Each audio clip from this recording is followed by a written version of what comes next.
Hello friends.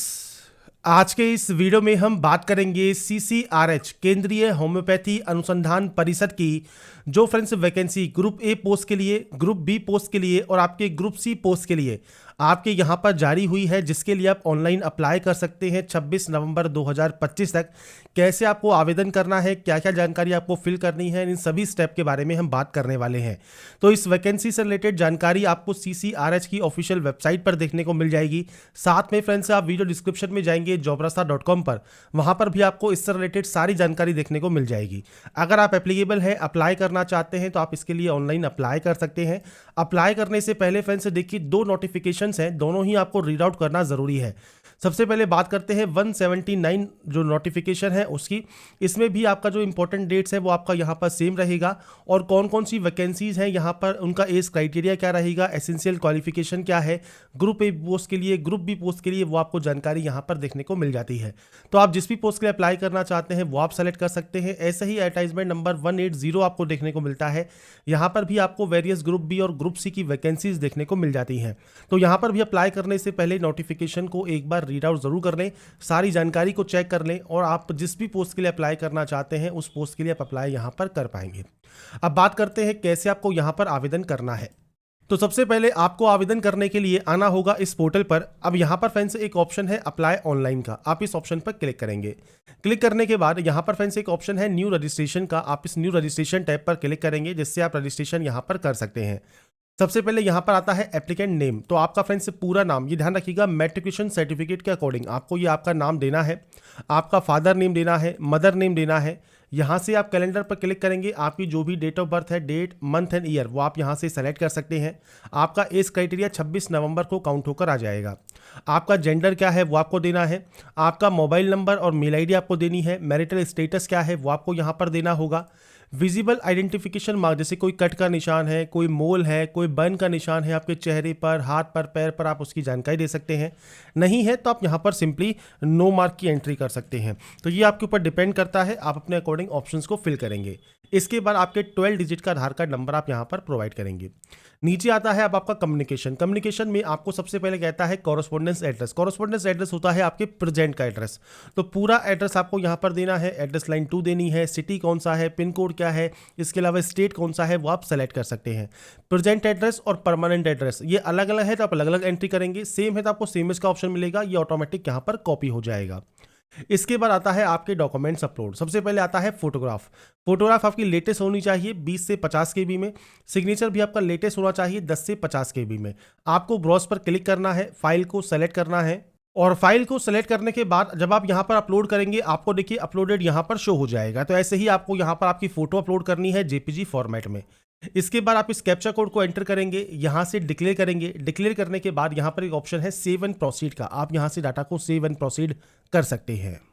इसके बाद friends next option आता है एडवर्टाइजमेंट नंबर सिलेक्शन का। तो देखिए यहाँ पर 2 एडवर्टाइजमेंट है, आप जिस भी एडवर्टाइजमेंट को सेलेक्ट करना चाहे और उसके बाद आपको ग्रुप ए, ग्रुप बी या ग्रुप सी आपको जो सेलेक्ट करना है वो आप सेलेक्ट कर सकते हैं। जैसे मान लीजिए ग्रुप बी आपने सेलेक्ट किया तो यहाँ पर आपको पोस्ट देखने को मिलेंगी। ग्रुप ए आपने सेलेक्ट किया तो यहाँ पर ग्रुप ए के अंतर्गत जो पोस्ट है वो आपको आ जाएंगी। ग्रुप सी है तो ग्रुप सी में आप यहाँ पर पोस्ट को सेलेक्ट कर सकते हैं। तो ये आपको चेक करना है आप किस पोस्ट के लिए एलिजिबल हैं, वो आप सेलेक्ट करेंगे। एसेंशियल क्वालिफिकेशन आपको उस पोस्ट की यहाँ पर देखने को मिलेगी। इसके बाद आपको यहाँ पर देना है आपका friends name of school, college, university या बोर्ड। तो यहाँ पर देखिए आपसे कहा गया है कि पूरा नाम आप एंटर कीजिएगा। मैं सिर्फ यहाँ पर अभी सैंपल दे रहा हूँ, शॉर्ट में लिख रहा हूँ। आपका पूरा नाम बोर्ड का या स्कूल का वो आप यहाँ पर एंटर करेंगे, आपकी मार्कशीट पर जो मेंशन है।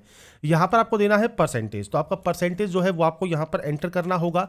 और ये फ्रेंड्स आप यहाँ पर देंगे 2 डेसिमल तक, जैसे आपको एग्जाम्पल में दिया गया है। इसके बाद आता है PH कैटेगरी ऑप्शन। अगर आपका PH कैटेगरी है और आप यहाँ पर यस करते हैं तो टाइप ऑफ डिसेबिलिटी क्या है वो आपको सेलेक्ट करना होगा। परसेंटेज ऑफ डिसेबिलिटी क्या है वो आपको सेलेक्ट करना होगा। नहीं है तो सिंपली आप यहाँ पर नो कर सकते हैं। इसके बाद आता है कैटेगरी। अब आपकी कैटेगरी जनरल है तो आपको यहाँ पर फी शो होगी। अगर आपकी कैटेगरी OBC है तो आपको OBC का जो आपका सबकास्ट नंबर है, नेम है, वो आपको देना होगा। सबकास्ट नेम क्या होता है? आपकी जाति का नाम। और आपका सर्टिफिकेट नंबर क्या है वो आपको देना होगा सेंट्रल गवर्नमेंट का। अभी ध्यान रखिएगा जो आपका कास्ट सर्टिफिकेट है उस पर ये दोनों जानकारी मेंशन होती हैं। ऐसे ही बात करें ईडब्ल्यूएस की, तो ईडब्ल्यूएस पे फीस आपको यहाँ पर शो हो गई। एससी या एसटी कैंडिडेट के लिए देखिए आपकी यहाँ पर फीस नहीं आती, पर आपको कास्ट नेम और सर्टिफिकेट नंबर सेंट्रल गवर्नमेंट का प्रोवाइड करना होगा। अब यहाँ पर फ्रेंड्स ये देने के बाद आपका ऑप्शन आता है एक्स सर्विसमैन का। अगर आप एक्स सर्विसमैन है तो यस कर सकते हैं, आपका सर्विस पीरियड कब से कब तक रहा है वो जानकारी आप यहाँ पर प्रोवाइड करेंगे। ऐसे ही अगर आप सेंट्रल गवर्नमेंट सिविलियन एम्प्लॉई हैं तो फ्रेंड्स आप यहाँ पर आपकी जो डिपार्टमेंट है उनकी जानकारी प्रोवाइड कर सकते हैं, नहीं तो आप इसमें भी नो करेंगे। इसके बाद आता है क्वालिफिकेशन। क्वालिफिकेशन में सबसे पहले आता है 10th। अब 10th में आप यहाँ पर आपकी जो भी सब्जेक्ट्स के नेम है वो आप इस तरह से आपकी सब्जेक्ट्स के नेम देखिए मैं यहाँ पर लिख रहा हूँ, आप यहाँ पर लिख सकते हैं। अगर कोई एरर आएगा तो मैं आपको बता दूंगा, बाकी आप यहाँ पर इस तरह से आपकी जितनी सब्जेक्ट्स हैं उसके नाम आप देंगे। यहाँ पर आपको देना होगा सबसे पहले बोर्ड का नाम, यहाँ पर आपको देना होगा आपका रोल नंबर, इसके बाद देना होगा आपको ईयर ऑफ पासिंग, मतलब आपने इसको कब पास किया है आप उसकी जानकारी प्रोवाइड करेंगे। और उसके बाद यहाँ पर आपको जो परसेंटेज है वो आपको यहाँ पर एंटर करना है। मैं सिर्फ अभी डेमो शो कर रहा हूँ, आपके अकॉर्डिंग आपकी एक्चुअल डाटा आपको देनी है। इसके बाद आप यहाँ पर एचएससी या फ्रेंड्स आप यहाँ पर 12th लिख सकते हैं, और सेम आपने यहाँ पर कौन कौन सी सब्जेक्ट्स यहाँ पर पढ़ी हुई हैं आप अपनी सब्जेक्ट्स के जो नाम है वो आप यहाँ पर एंटर कर सकते हैं। इसके बाद फ्रेंड्स यहाँ पर सेम आपको आपके बोर्ड का नाम यहाँ पर देना होगा, आपका रोल नंबर, आपका जो ईयर ऑफ पासिंग है, इसके अलावा आपकी परसेंटेज कितनी है वो आप यहाँ पर जानकारी एंटर करेंगे। अगर आपके पास कोई और क्वालिफिकेशन भी है तो आप उसकी जानकारी यहाँ पर दे सकते हैं। इसके बाद आता है एग्जाम सिटी प्रेफरेंस। तो आप अपने अकॉर्डिंग जो भी एग्जाम सिटी चाहते हैं वो आप सेलेक्ट कर सकते हैं। 3 सिटीज़ चूज करने का जो आपको ऑप्शन है वो आपको यहाँ पर मिलता है, तो इन सिटीज़ में से ही आपको सेंटर चूज करना होगा। इसके बाद आपको यहाँ से डिक्लेयर करना होगा, डिक्लेयर करने के बाद सेव एंड प्रोसीड आपको यहाँ से डाटा को कर देना होगा। इसके बाद फ्रेंड्स नेक्स्ट ऑप्शन आपके पेमेंट का है। अब आपको पेमेंट करने के लिए सबसे पहले आई एक्सेप्ट वाले ऑप्शन पर क्लिक करना है और उसके बाद आप पे नाउ वाले ऑप्शन पर क्लिक करेंगे। अब यहाँ पर देखिए मल्टीपल ऑप्शंस आपके सामने आ जाते हैं। आप चाहे तो कार्ड यूज़ कर सकते हैं, यूपीआई के माध्यम से पेमेंट कर सकते हैं, क्यूआर कोड के माध्यम से कर सकते हैं, नेट बैंकिंग के माध्यम से भी कर सकते हैं। अब जैसे मान लीजिए आप क्यूआर कोड वाले ऑप्शन को सेलेक्ट करते हैं तो यहाँ पर फ्रेंड्स देखिए आपका जो क्यूआर कोड है वो जनरेट हो जाता है, और क्यूआर कोड जनरेट होने के बाद आपको फ्रेंड्स इस क्यूआर कोड को स्कैन करना है और आपका जो पेमेंट है वो आप यहाँ पर जो है कंफर्म कर सकते हैं।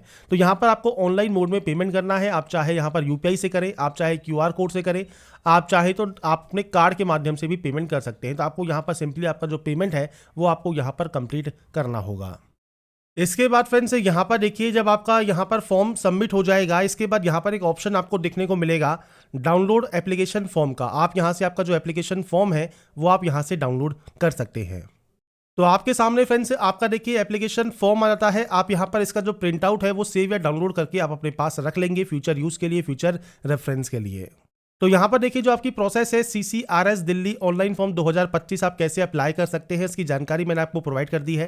अब यहाँ पर फ्रेंड्स देखिए इंपॉर्टेंट आपको जानकारी दी गई है, फिल ऑनलाइन एप्लीकेशन फॉर्म का ऑप्शन मिल जाता है, फोटोग्राफ एंड सिग्नेचर आपको अपलोड करना है।